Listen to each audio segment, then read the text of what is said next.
Hello, everybody. This is Dr. Andrew Gumbs, Editor-in-Chief of Artificial Intelligence Surgery. This is our 25th episode of Artificial Intelligence and Cybersurgery. I'm very happy today that we have, is it Professor Thomas Schnelldorfer? Yes. It is, isn't it? Who's at Tufts. So just a little bit about the podcast. Or our journal, I should really say. We're the first journal dedicated exclusively to artificial intelligence and surgery. So we're very happy to have Professor Schnelldorfer here, who's now at Tufts University in Boston. However, I think at least many American viewers will note a distinct German accent. So Thomas, if it's okay with you, I'd love to hear where you're from, and then of course how you ended up in Boston. Great. Well, thank you for having me. It's a true honor and pleasure to participate in this. And yes, a little bit of background about myself. I'm Thomas Schnelldorfer. I'm born and raised in Munich, Germany. So that's where the accent is from. Although I've been blamed to have a Bostonian accent, not sure if that's necessarily true. And so I did my medical school in Germany and then decided I want to do training in the US. After spending a couple of summers in the US in the summer doing medical school, felt like, hey, this would be a great time. And then the initial plan was to come back afterwards. So I did my residency at the Medical University of South Carolina and met my wife, and there was no way I'm going to go back. So that was the end of that. So I'm sorry to interrupt you. You did medical school in Munich? No, at the University of Ulm in Germany. Of Ulm, okay. And then after that, went to the Medical University of South Carolina. Oh, okay, so you didn't do medical school in Germany. I'm sorry? I'm so confused. So you did medical school in Germany and then in the United States? So I went to medical school at the University of Ulm in Germany, and then at the Medical University of South Carolina in the US, I did my general surgery residency. Okay, of course. Interesting. Yeah. Then got interested in HPB surgery and did a fellowship in HPB surgery at Mayo Clinic. And at time was kind of introduced in the very, very early experiences of laparoscopic Whipples and felt like, hey, that's the future. And so I had no advanced laparoscopic skills, so I decided to needed more training, and then did an MIS fellowship at Leahy Clinic. Stayed on there for a couple of years on faculty, and then subsequently joined Tufts Medical Center. So at the Leahy Clinic, what type of fellowship did you do? MIS. Is there also a transplant fellowship there? They do. They have a separate. Okay. So I believe I know someone who's theoretically coming to Tufts who's doing a transplant fellowship at Leahy now. Does that sound familiar? Okay. Yeah, okay. Yeah, okay. Interesting. Well, she may or may not have some visa issues. So I'm going to talk a little bit more about that. Now, because you did medical school in Germany and then you did your general surgery training in the United States, I assume you had to take USMLEs. Yes, you absolutely have to, obviously. And you got a categorical position right away? I didn't. I actually, because I want to stay temporarily, did a prelim year first. Right. But then converted that to a categorical position afterwards. Yeah, no. It's almost unheard of to go directly, in the sense it's so difficult. There's a bit of a, what's the word I'm looking for? I don't want to prejudice against non-American surgeons, I think, who want to start training in the United States. A little bit, the bar is set a little bit higher. We'll leave it at that. At that time, it was 1% of general surgery residents were for medical grads. Yeah, exactly. And I'm sure that was all in categoricals. But do you have the ability now to work in Germany still because you did medical school, or do you have to do some additional training if you ever wanted to go back to Germany? Yeah, I think that boat probably has sailed. No, I wouldn't have any kind of wouldn't be able to get a license at this point because to get board certified, I would have to do training in things that I didn't get trained here in the US. So no, that wouldn't be an option at this point. And the reason I'm asking you, you may or may not know, obviously you can tell from my accent, I'm American, but I now work in France. So I had to take my Italian licensing exam. I took it back in 2009. Mhm. And at that time, once you got your Italian license recognized, you could work anywhere in Europe. But when I moved back to Europe in 2018, I didn't know that a law had changed in 2016. What was happening is a lot of doctors were going to, I won't name what country, they're going to a country in the European Union, apparently paying to get their license recognized and then working in other countries. So they changed the law in 2016, and when you get your license recognized, you have to work 3 years in that same country.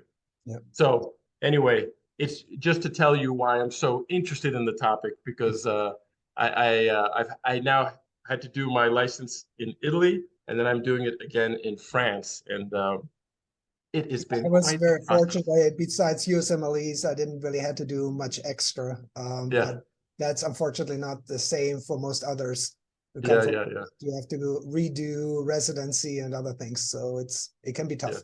yeah, yeah. No, for sure. And now, who did you train to do your lap whipples? Who trained you? So there was not like any specific person per se. I mean, I kind of observed Mike Kendrick a lot, Okay, but I mostly took it from what I've learned doing open whipples and then kind of like adapting advanced laparoscopic skills to it. And then the right, right. final tricks then getting from Mike Kendrick. Oh, I see. Because of course. So you were at the Mayo Clinic for how long? For 2 years. Oh, okay. Okay. So of course you were among obviously so one of the best in the world. So that's fantastic. And now you moved to Tufts about how long ago? 2 years ago. 2 years ago. Okay. And now what are you doing there? So I do surgical oncology, and so my main focus of practice is gastric, pancreatic, and HPV surgery. Okay, great, great. And you also have an interest in artificial intelligence. Yes, a big interest actually. That's probably half of my time that I spend on is the research portion. So I do run our surgical imaging lab, and Okay, so the lab is focusing on applying computer vision in the operating room. But the other half, what we do is also develop imaging sensors for label-free detection of diseases during operations. So that's kind of things like whoa, hyperspectral imaging, thermal nice. imaging. We do polarized imaging. We have various different prototypes that we develop for identification and classification of various diseases during an operation. So you're thinking more during surgery, a laparoscopy, or more during endoscopy? Or it sounds like you're more for It's the surgeon. mostly for on the surgical side for laparoscopic, but as well as for open operations. So Okay. an example is most people, when they do staging laparoscopies, they feel like, hey, I got this. I can detect the peritoneal metastasis fairly easy. Yeah, Yet, if we test the surgeon on it, yeah, the sensitivity is about 80% and the specificity is about 50%. absolutely. They have Yeah, an accuracy in the mid 60s. So we're not really good at detecting yeah, cancer. And so that's where, for example, computer vision comes into play. And so we kind of right. develop algorithms who actually can detect the cancer accurately. And we have tested those, for example, on surgeons throughout the country, and the algorithm is already much better than the surgeon itself. Yeah, great. So those are the kind of like things that we do. Now, how did you teach yourself about artificial intelligence? Did you do a master's, or was your PhD in artificial intelligence? Now, my PhD was actually in molecular oncology. Right. And so I did additional training on clinical trials management, but nothing on computer vision. So those things came over time. Yeah, So I basically taught myself how to code, how to write these algorithms, and mostly by working with computer scientists. And that's yeah. what I still do, is a lot of our work is in collaboration with scientists who are experts in their field. This is great. I think that's obviously the best way to work. I mean, it's very similar to the way we learn surgery, right? With people actually doing it, and little by little you learn. Do you use Python, or what do you use to code? So a lot, almost all our work is done in Python. I'm actually also a huge fan of MATLAB. Okay. So kind of like the early kind of like work, the early evaluations, I usually do MATLAB before we convert to Python, but yes, most of it is done in that language. Now, do you have computer scientists that work in your lab specifically, or are they just part of Tufts and you collaborate with them? Both. So I'm also have an appointment at our Data Intense Science Center. So those is our university center for AI. And so there's several scientists I work with, as well as also scientists in other kind of like departments, because as we all know, nowadays, almost everyone is kind of like versatile in AI, because that's obviously what is very successful in many areas. Yeah, no, absolutely. It has permeated every field. I mean, I know marine biologists who use AI. I mean, everyone. Of course, businessmen have been using AI to try to predict trends and things like that for ages. That's exciting. So did you start working with this when you got to Tufts, or did you start before? I started probably about 10 years ago, well, actually 13 years ago. It became, that's where we started with the remote image sensing, and probably so that's about 2010, 2012, we started with the computer vision. And where were you back then? That was at my time at Leahy. At Leahy, oh, very nice. So I had a faculty appointment at Tufts already there, so kind of the collaborations were exactly the same that I have right now. Okay. Interesting. And now you are working on a white paper for our journal. I should mention that you graciously accepted to be one of our editorial board members, and it's been a pleasure to work with you on our journal. But could you tell our viewers a little bit about the white paper you're working on?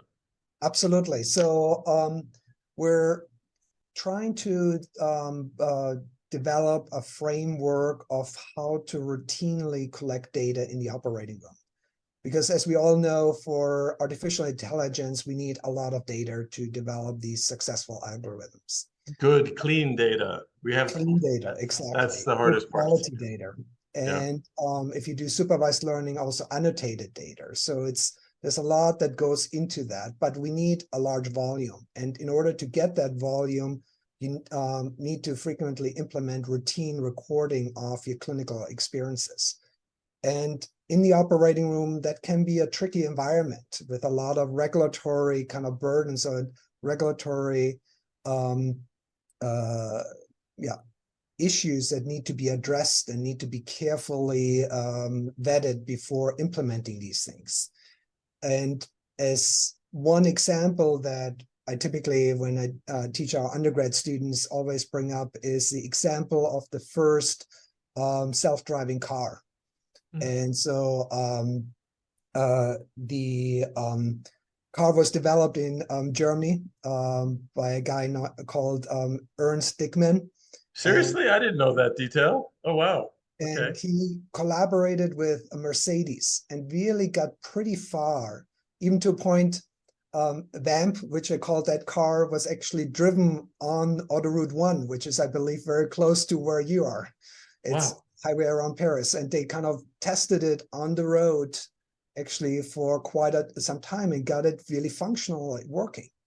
But they still kind of, as expected, noted some kind of hiccups and weren't 100% happy with it. And Mercedes, because of some various issues, pulled the plug on it. Basically, they were the main. What period was this? What decade was this? 1994. Whoa, that's crazy. So the issue were some minor ones were technology, but the biggest issue why Mercedes pulled the plug because of the lack of environment for regulatory pathways. So what would happen if a self-driving car gets into an accident? Who's at fault? And Mercedes was kind of scared that they would have liability. Right. So that was one of the main reasons why it was pulled. And that basically led to kind of like a winter for self-driving cars for another 10 years. Wow.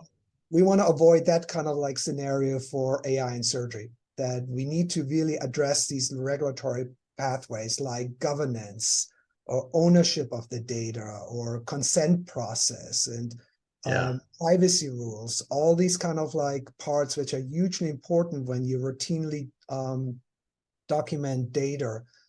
And we want to outline those issues in the white paper to give And people guidance of what to address when they. no, it is a huge task you've taken on. Now, do you want to focus just on data in the operating room, or the entire surgical patient, the entire course of care? Right. So we're at this point leaving out the pre and post-operative phase. We're just focusing on the operative phase, but we're also pretty broad about what kind of data we're talking about. Yeah. Meaning the most obvious one is video recording and video audio recording, but there's a lot of other data that's also occurring in the operating room that we don't routinely collect. But the white paper at this point is only focusing on the operative phase, although a lot of the issues can be applied to pre and post-operative as well. Right, right. And it's funny because there's that letter that was signed apparently by a lot of experts in AI, like Elon Musk. Of course, I can't remember any of the other people. The credibility of that letter apparently is put into question. But basically speaking, the letter says that we should halt research on AI for 6 months, which I found a little bit. Well, I'll let you answer. What were your thoughts? Because I think you'll be more politically correct than I will on that topic. Yeah, I honestly don't know where I stand on that issue because I can see the issues that are implied as a lot in terms of ethical issues, that we're having an extremely powerful tool in place and don't have perfect regulatory oversight over it yet. And so I can definitely see the risk, but on the other hand, there's obviously clear benefit too. And some of the risks, I would argue, are a little bit overstated in the sense that, yes, it is powerful, but it's also maybe not as effective and powerful as some people may make it sound. It's not the magic solution for everything. And we see that more and more, that in a lot of areas where we tried, it actually doesn't work. And so it's not the solution for everything, and therefore it's not as powerful as some people may make it sound. But I can definitely see the potential for abuse and the potential for harm if not being done very thoroughly. And so where do you draw the line? It's tricky. In the medical field, it's a little bit easier because we do have a lot of oversight. Already, so much regulation, and anything involving human subjects research has very tight rules. But that does not mean that there couldn't be issues coming up that we just haven't foreseen yet. And it's a bigger issue in the industry, but I would not say it's a non-issue in the medical industry. Yeah. And especially when you talk about privacy issues with the Internet of Things, how you interconnect the devices, what is being collected. Just one example, there are sites where there is radiographic images available for people to kind of develop their AI, and someone donated it to them. And there have been examples of CT scans of the head where they're trying to develop algorithms to detect brain bleed and other kind of like brain issues. Well, you can actually take those CT scans, run an AI, and reconstruct not only the skull, but the face. And you can actually basically re-image the patient. And those things are obviously concerns in terms of privacy and so on. And that's where it kind of like is a potential issue for harm where we have to be very careful. Yeah, no, I mean, of course, all of your concerns, I totally agree with. I would argue, or I guess I focus on, if anything, we need to do more research and more white papers and more, people like us need to explore it more. And I didn't read the letter, I must admit, because I read enough on AI, and I didn't need to read that hysteria-provoking letter.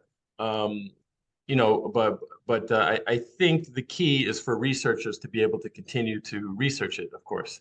It looks like my co-host is ready to join the party. So I'm going to let him in. Okay, Thomas? All right.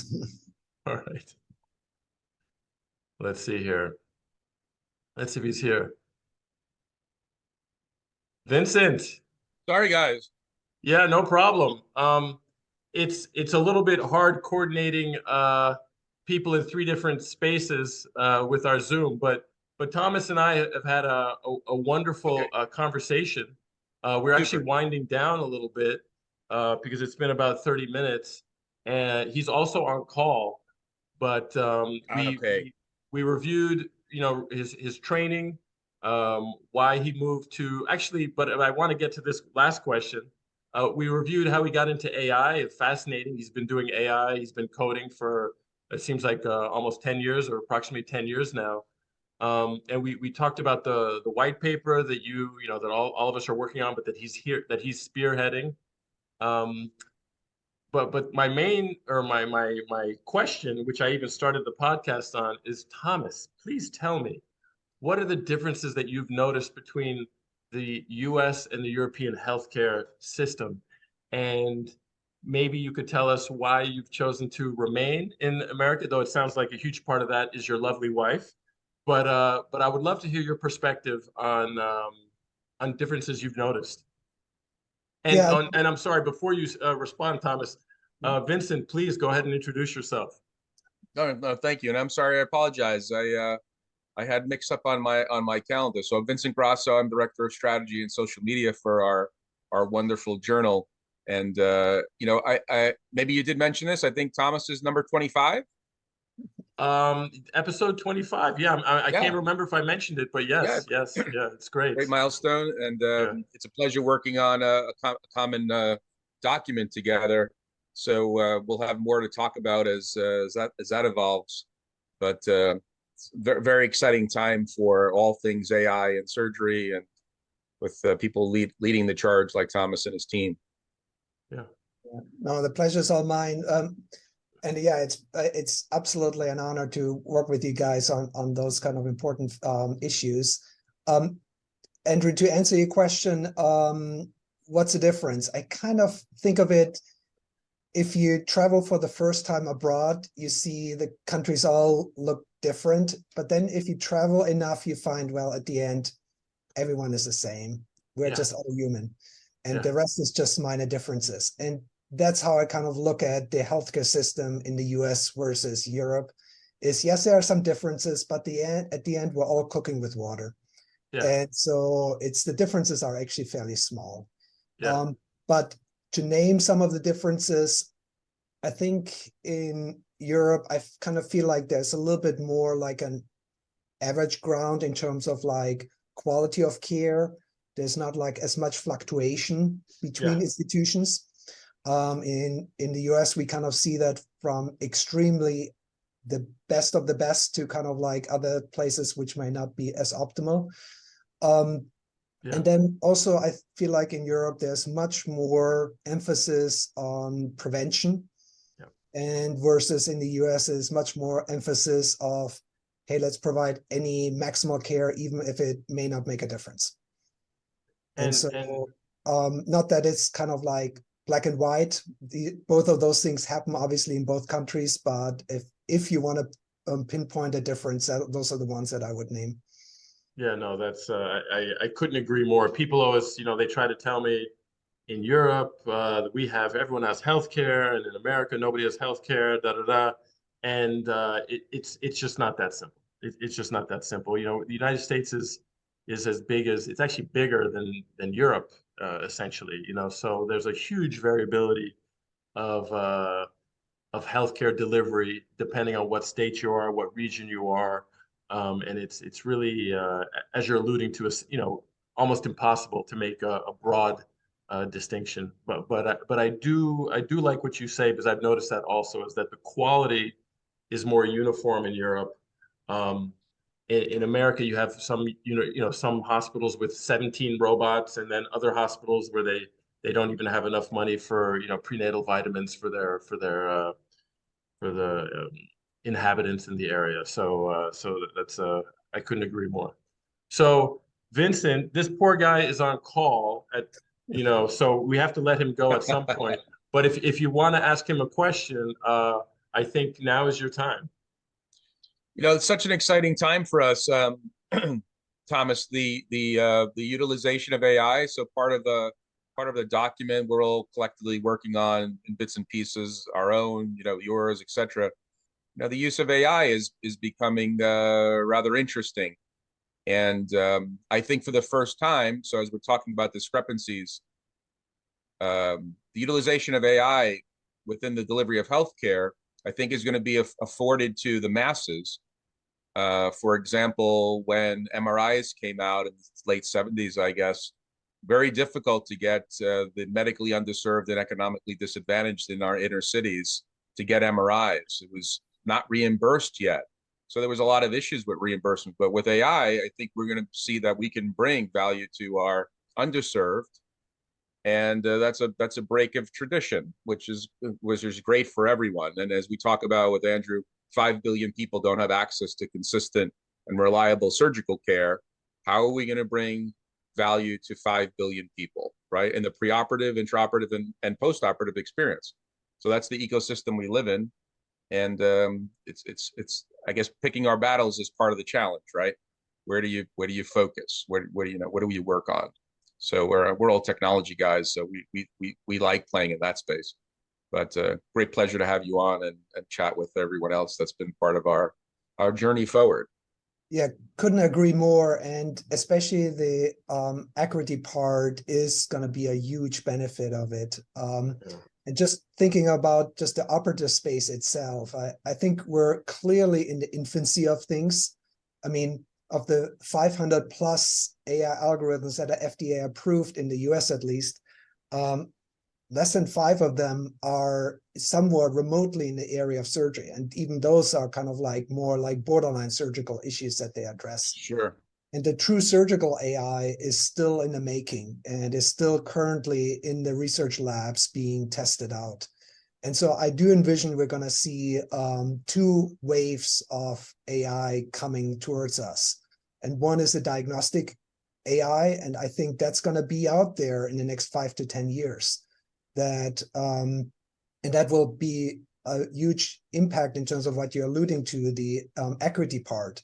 So someone kind of looks at an operative field, let's say an inflamed gallbladder, to decide, should I do a subtotal cholecystectomy or can I go ahead with a total cholecystectomy? And so it's in underserved areas that additional information will improve the quality of care. And hopefully level out the playing field in places like the United States, Absolutely. Absolutely. You're going to have the second kind of wave coming in probably in 10, 15 years with actually the therapeutic AI, when they go from diagnostics and then automated things along with that. So like a true level 3, 4, 5 automation. And that will absolutely level the playing field, because then it's the same like, well, if I get my ibuprofen in Mississippi or if I get my ibuprofen in California, it makes no difference, right? And that will also change for surgery. Yeah, if you get your gallbladder removed in Mississippi or California, it won't make a difference. Or we should say United States, and well, I won't mention the country because then I'll be in trouble. So I see, Vincent, I'm learning. This is good. This is good. And I like what you say about equity, because we see that with radiomics, right? Where the top radiologists do better than the algorithm, but then the algorithm does better than, say, 95% of everybody else. So you can bring everybody up to the level of getting an evaluation from the top radiologists in the world. I mean, this is fantastic. So Thomas, you poor man, it seems like Vincent and I don't want to let you go. We might have to do another podcast in the future to kind of hear a little bit more about what you're actually doing in the lab. But I think in the interest of letting you go and get back to work, we're going to sign off now, okay? All right. Well, thank you for having me. It's a true pleasure. And thank you for all the great work you do with the journal. It's really amazing. No, it's I think I can't thank you both enough for helping us develop the journal. It's an exciting time. So great. Bye, Thanks, bye to both Thomas. of you. Okay. Take care, Andrew. Can you stay on, Andrew? Yeah, sure. Let me just end this Okay. and then we'll get back on. Okay, great. Take care, Thomas. All right. Bye. Bye-bye.